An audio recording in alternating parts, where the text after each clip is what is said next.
Hey everyone, good evening. Welcome. How are you? I hope that you are well on this glorious Monday. So let me get our hi Alicia, hi Rachel, hi Joanne. Hi everyone, welcome. I'm super happy that you are here. And I'm happy to have this conversation with you about opportunities because I think it seems to be the thing that we're hearing a lot of right now, right? Hi, Naturally Ray. We hear a lot about opportunities. There's so many opportunities around you. So we need to be taking advantage of them. But how many of you all feel very high inspired by rambling? How many of you sometimes feel like, yeah, it sounds good, but I really don't know which opportunities I should take advantage of? Hi, Terry Ann.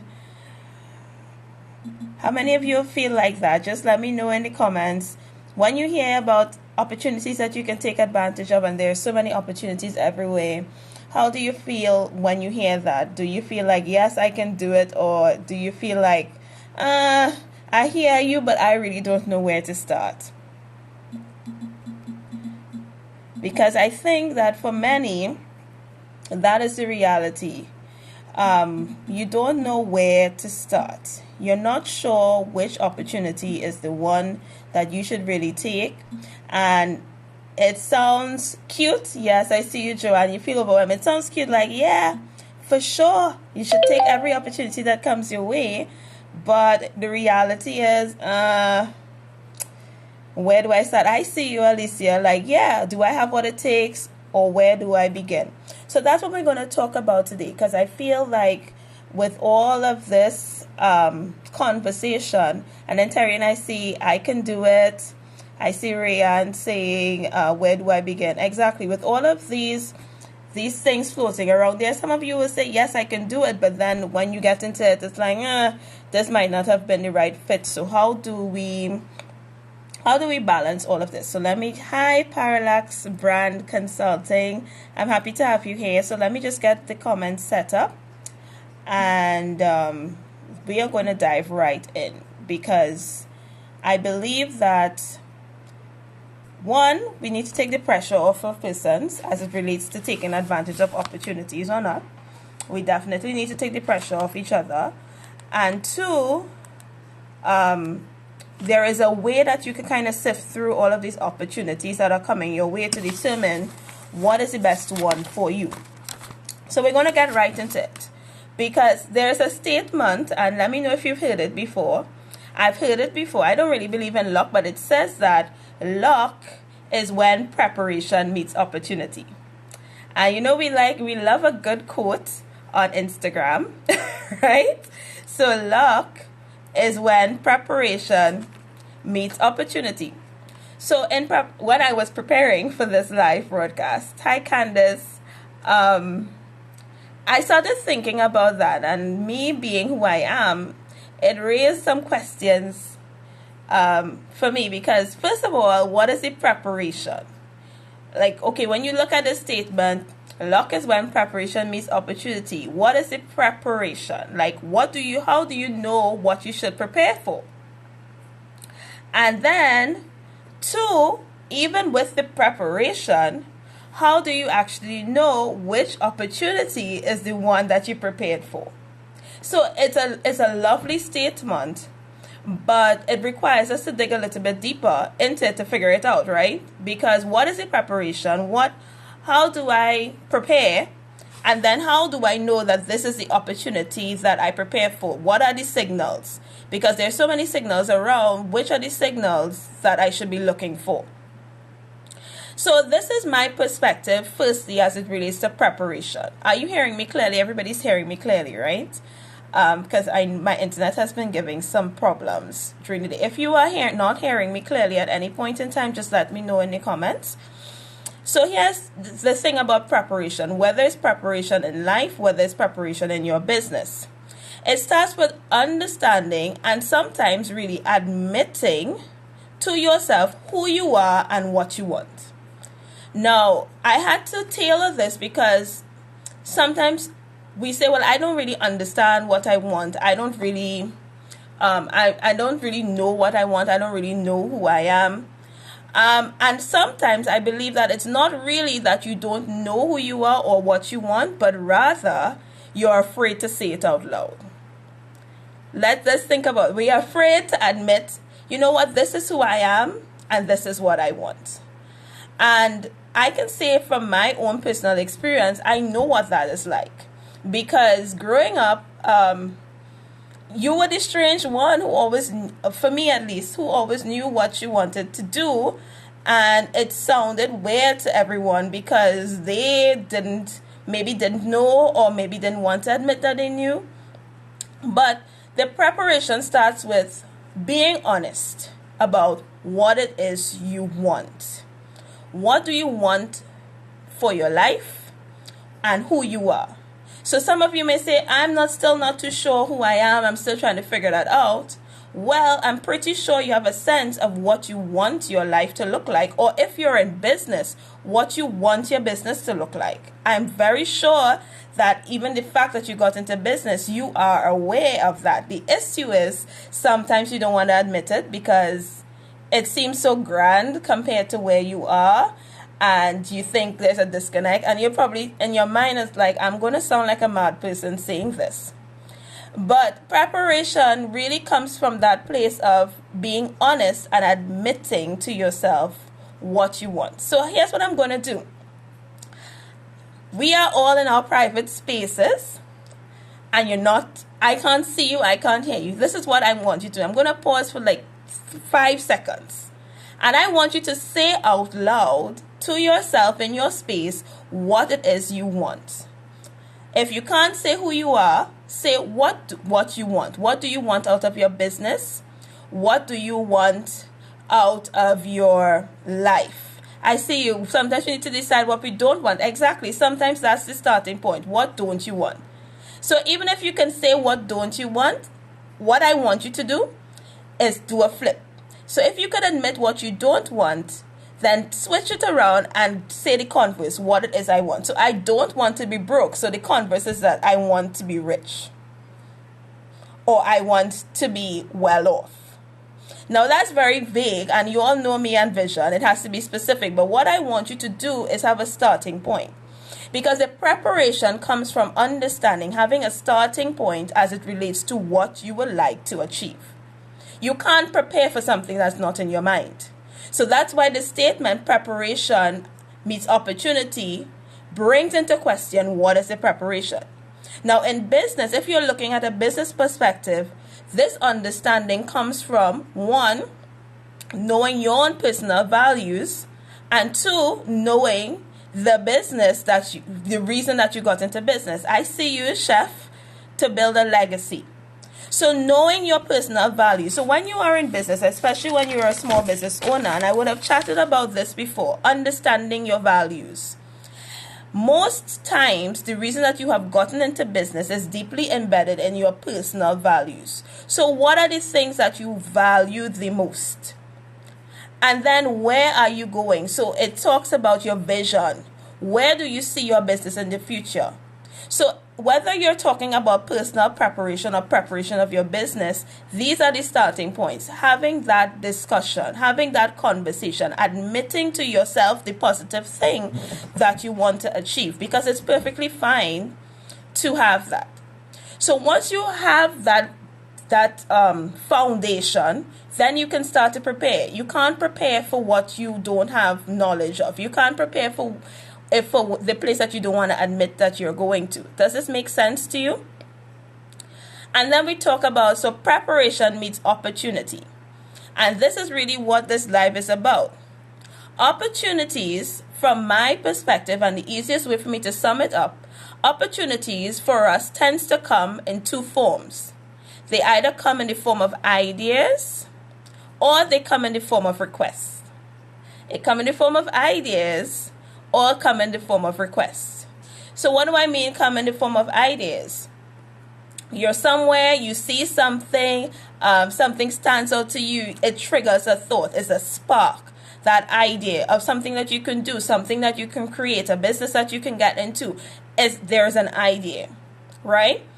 And what does it mean it comes in terms of requests? Sometimes someone looking on at you sees something in you and asks you to do something, or sees a capability in you and asks you to do something. Like there are people who may not go live, but somebody will ask you to go live for them and you'll go. That makes sense? So it comes either in the form of ideas or opportunities. So we now have to think to ourselves. Hi Diara, hi Liz. So you have to think to yourself, how do I sift through the ideas and the requests that come to me? How do I sift through them? I have these preparations that I'm making because of what I have admit to myself, that I want for myself or my business. And now, because I've opened up my mind, I've opened up myself, I've been preparing myself for what opportunities come my way in accordance with what I'm preparing for. How do I actually know? How do I know that the opportunity that comes or the idea that comes is the one that I should take? And there is the $1 million question. $1 million question. Now the first thing is that the ideas that come, many times, the issue with the idea would usually align with what you are presently preparing for. The idea would usually align with what you are presently preparing for. Make sense? I think that I want to be a business owner, so the idea would probably align with the business. I want to build wealth or build a legacy, so my idea to go into forex trading or whatever other type stock trading will align with what I have prepared for, because I've made a decision this is where I want to go. Requests, on the other hand, may or may not align with the preparation that you've already set off for. The request may not align. Your ideas most times will align, but the thing is, they may not actually be suited. And we'll talk about that later. They may align. They may come from the place of the preparation, but they might not be suited. The request can come from that place that you're preparing for, or it can also not come from there, and you need to figure that out. And that is the process that we need to go through tonight. We need to figure that out. So there are different categories that opportunities need to be placed into.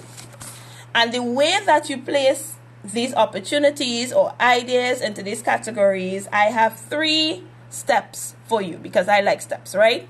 I have 3 steps that I think if you go through those steps, it will help you to sift through more easily which opportunities you should take, which opportunities shouldn't, and what are the actions you actually need to take. So step 1. Step 1 is you need to assess the idea or the request. You need to assess it. How do you go about assessing it? You need to do, I try not to use this term, but I know what, I'm going to use it. I believe that one of the easiest ways to assess anything that comes your way is to do a SWOT, right? A SWOT is an assessment, is an easy tool where you look at the strengths, weaknesses, opportunities, and threats. And yes, there's opportunities in there, but I'm going to explain to you exactly how it works out. You do a SWOT. And what this helps you to do is, first of all, assess where you are, and also assess exactly what is going on in your environment and how this particular idea or request fits into it. So the strengths deal with, what am I good at? And I honestly, in my time of coaching, I realized that this is one of the areas that most persons, whether in business or not, struggle with. But you have to be willing to admit, just like I said just now, be willing to admit where you're going. Also be willing to say what you are good at. So you have to look at your strengths, and you also have to look at your weaknesses. And this has to do with you. It has to do with the condition of your business right now as well. So if you're looking at it, if you're a small business owner, a lot of the times, when you do the SWOT, the strengths and the weaknesses areas will kind of coincide with what the strengths and weaknesses of the business owner really is. So what are your strengths? What are your weaknesses? What am I good at? And what am I struggling with? Let me use me as an example. I am good as a teacher. I am good as a speaker. What I am not good at, I am not good at anything dramatic like acting. Like, I'm naturally dramatic, but I'm not an actor. So, for instance, any opportunity that comes my way, probably for me to be in an advertisement, it's going to be a hard no, because that is not my strength. That is a very, very real weakness of mine. And I mean, that might seem funny, but the reality is you need to understand what you're good at, what your areas that you are strong in, and areas that you are weak in. Yes, Ricardo, I'm not a good actress. Facts. So anything that has to do with acting, I will stay away from, no matter how big my business gets. It is unlikely that I will ever do anything that is acting or staged related. On a stage, yes, but staged, no. Right? So you look at your strengths, you look at your weaknesses. The next thing you do is you look at the opportunity it presents. Does this idea or request provide an opportunity for you to grow in an area that you may not have thought of before, but will definitely increase your competence, help you to gain new skills, and is linked to where you are going, linked to your vision destination? So you see how so you have to examine now this idea or this request to determine, will it help me to grow in an area that is really important to where I'm going? And the growth measures are, will it, first of all, what if the money is right? No, Joanne, I still won't do it, because, and I'll explain why when we get to threats, right? So does it provide me an opportunity to grow? And these are the growth measures that you should think of. Will it help me to increase my competence in a strength that I already have? Will it help me to gain new skills that will now add to my strengths? And is it linked to my vision destination? Right? When we think about threats, you have to look and say, will this take away from what I'm building? Promise you, if you see me acting, it's going to take away from what I'm building, right? So even if the money is good, and this is a good example, right? Because even if the money is great, I know that I am not good at this, right? I know this. If I attempt to do it, the money will come at this point, but the whole image that I may have been building for years is now undermined. So the threat is, will this take away from what I'm already building? Does it add value to my vision? And what association is it going to bring to me? So is the association, is this request, the persons or the businesses that it's associating with, does this help me? Does this help my business? Is this a liability association, or more, is it a positive association? Are you all with me so far? Yes, no? So the first step is to assess. I'm to assess. And to assess, I need to look at the strengths, weaknesses, opportunities, and threats. After I've done my SWOT and I've seen where this thing fits in, like, does it play more to the strengths? Does it play more to the threats? Does it provide more opportunity? When I figure this out, I now need to categorize this opportunity. I need to categorize it. I have 3 categories that I use, and I'm going to share it with you. 3 categories. First category is no. How many of you all have a hard time saying no to things? Be honest. I don't have a hard time saying no to things. I probably have too easy a time doing that. So the first category it can fall in is no. The second category it can fall in is yes, but. And I'll explain to you what the but is. I see you, Diara. I see you, Ricardo. And the third category is yes, I can do it. And this is what Terry was talking about before, right? She's like, yes, I can do it. So Terry is a yes, I can do it pisser. Right? So what is the no category? The no category is this more of a threat? If this is, listen, there's no benefit to it. You can't see how it's linking to your vision. You know it's not a good fit for you. The money might look grand, but in the big scheme of things, this is not going to work out in your favor. The odds are not in your favor if I should pull from Hunger Games, right? The odds are not in your favor. No. And it's okay to say no. And honestly, this is one of the reasons why I needed to do a live like this, because you hear all of these things floating around. And it almost makes you feel guilty for saying no to things that don't fit. No to things that you know is not in your best interest. No to things that you know does not work for your business. But just because it's a downtime and you may be getting people coming your way, asking you to do different things, you say yes. Because everybody says take the opportunities. You never know where it will lead. Well, sometimes you don't need to know where it will lead. You just need to know it doesn't fit, and you say no. And it's okay. I have said no to several things, and it's never worked out badly for me. Because no really can't work out badly for you. Especially if you're no with a courtesy, it won't work out badly for you. Now, this is where I see you, Alicia. So in that case, that is not no. That is yes, but. Yes, but. And what do I mean? Yes, but. So yes, it's a good opportunity for me because it's going to help me to build competence. It's going to help me to grow. It's going to give me skills that I need. But I need help. So that may mean that I may need to ask someone to assist me who have done this before. I may need to partner with someone. I may need to get a coach. But I need help. Because presently I don't have the competence. This allows me to get a competence that is strongly linked to my vision that I definitely need. But right now I don't have the competence to do it. So I get help. Here is the thing. Hi Ray. Here is the extra level that you need to put. If you've identified an opportunity to grow, if you've identified an opportunity will add to your skill that is needed for your vision, but you cannot afford to get someone to help you, you cannot get someone to partner it with you, then say no to the opportunity now and prepare yourself for when it comes again.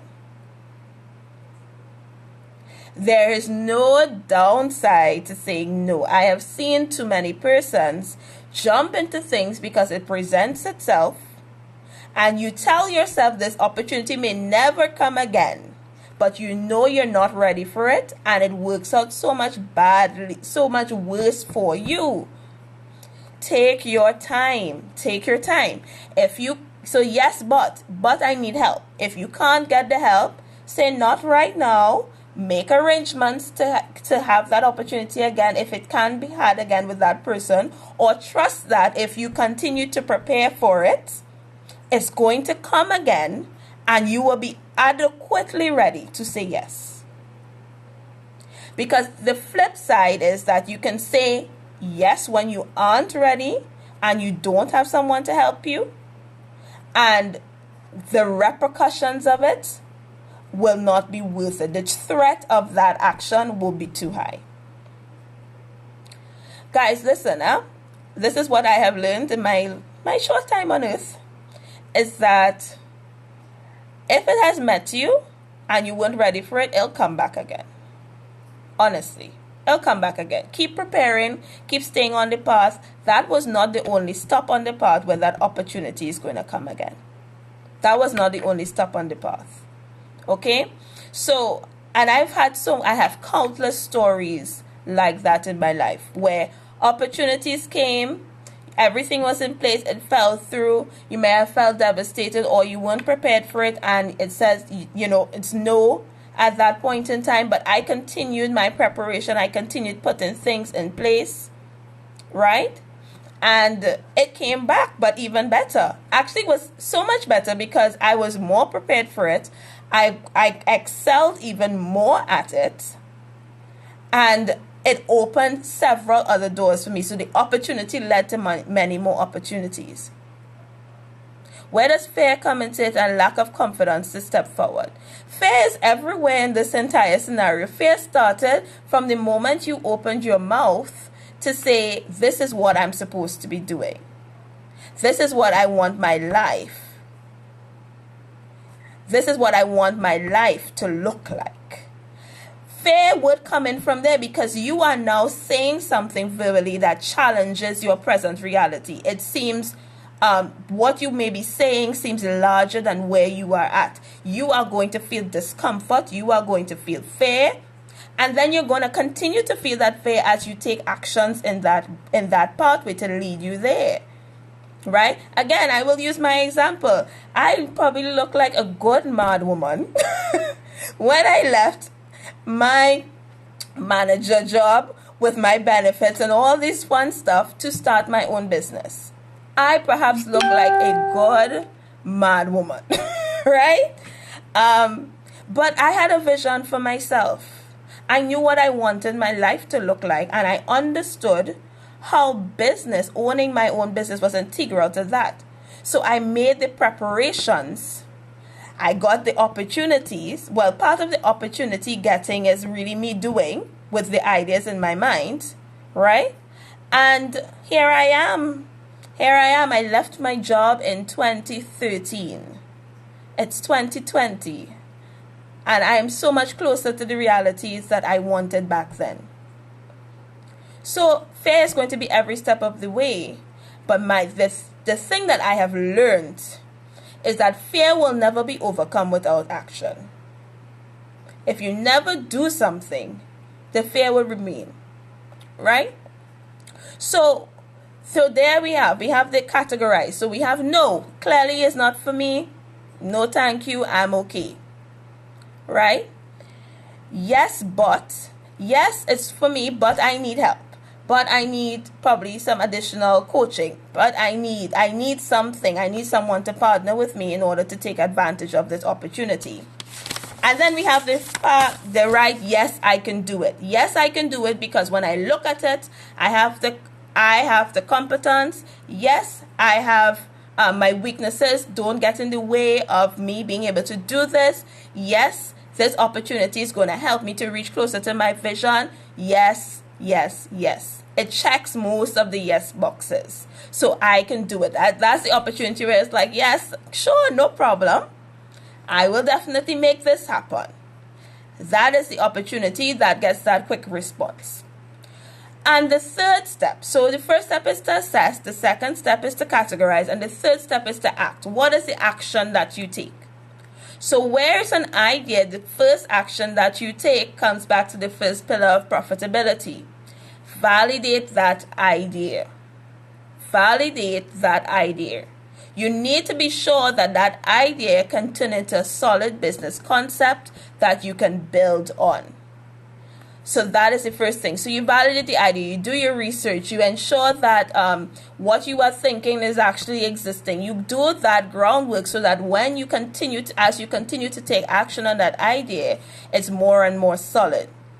If it's a request that you've gotten from someone, an opportunity by way of request, if it's yes and the action is yes, then you need to start having conversations, and your conversations will now tap into the things you have discovered about yourself and how this works for you in your assessment. So this conversation will talk about how you can use your strengths to maximize this opportunity to the benefit of yourself and the person who is asking.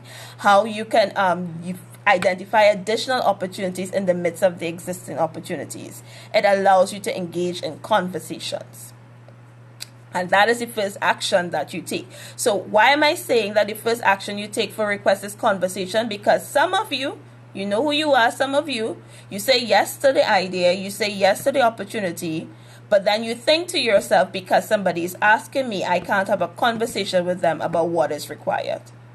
And that is when the opportunity starts to go bad for you. So if you say, yes, this is something I want to do, or yes, but, then the next step you need to take is start talking, communicate, have conversation, set terms, negotiate what you are going to do so that the opportunity continues to be an opportunity for you throughout the process.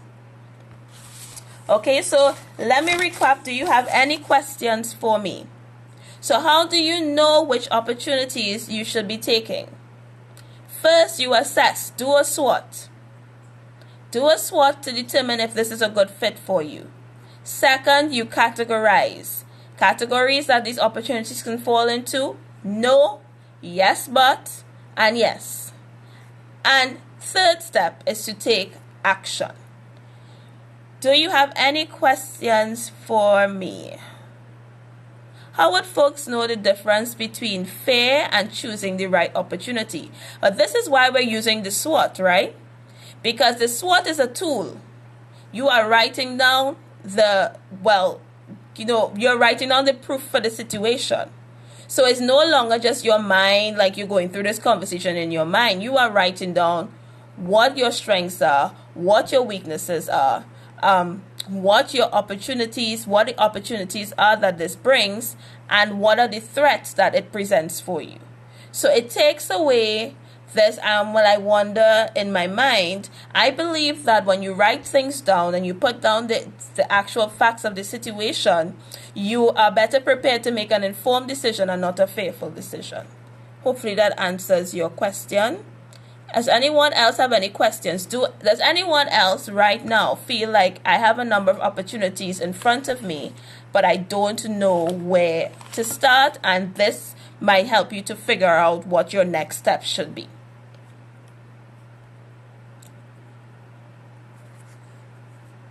You see, because we're hearing a lot of the opportunities talk. I need you all to know that there are options with every supposed opportunity that comes, and it's really within your control what you choose to do. And if at the end of it you decide, no, this is not the time, this is not the opportunity for me, it's perfectly fine. It's better to say no to something you're not sure about than say yes to something that you're not sure about, because the repercussions of it, the cost of it, will far outweigh the gains. I see you. Do you have a question? Anyone has a question for me? No, I'm just checking to see if there are any questions that I've missed.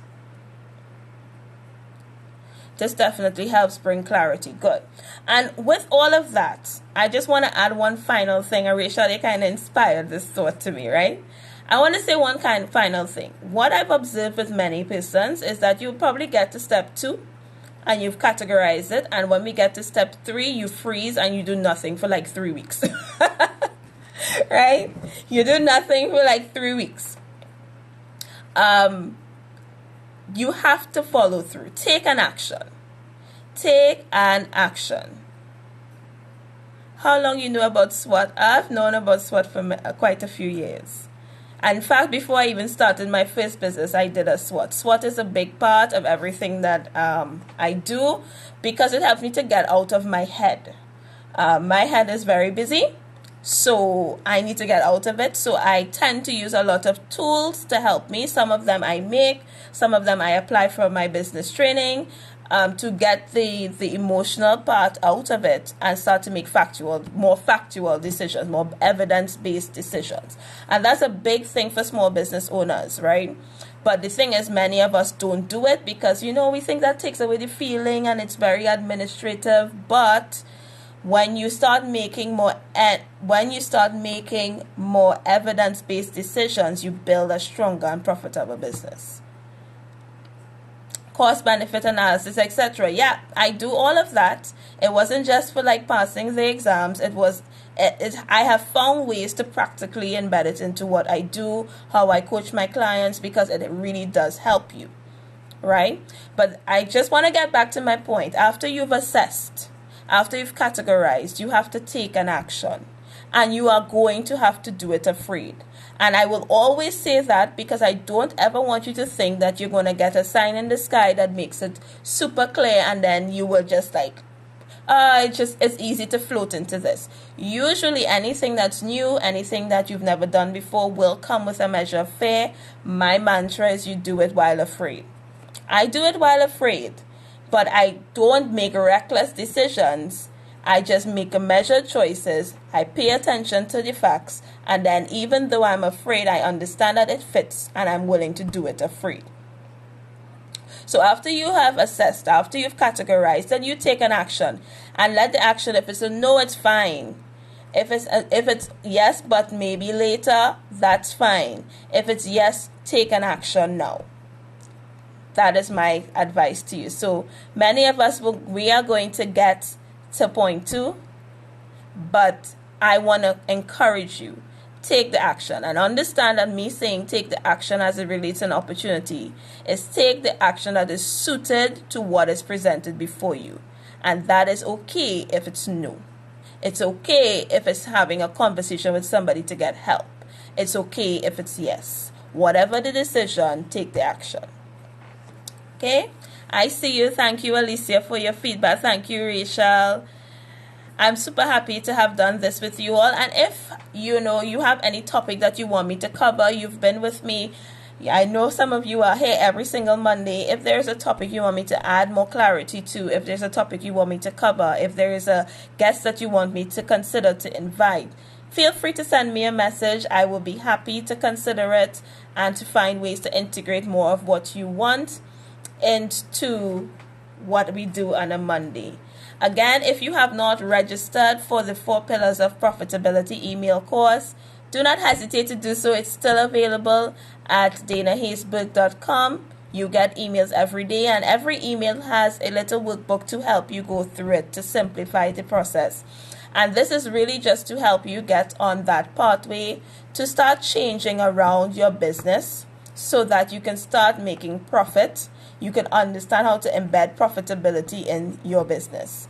Thank you, guys.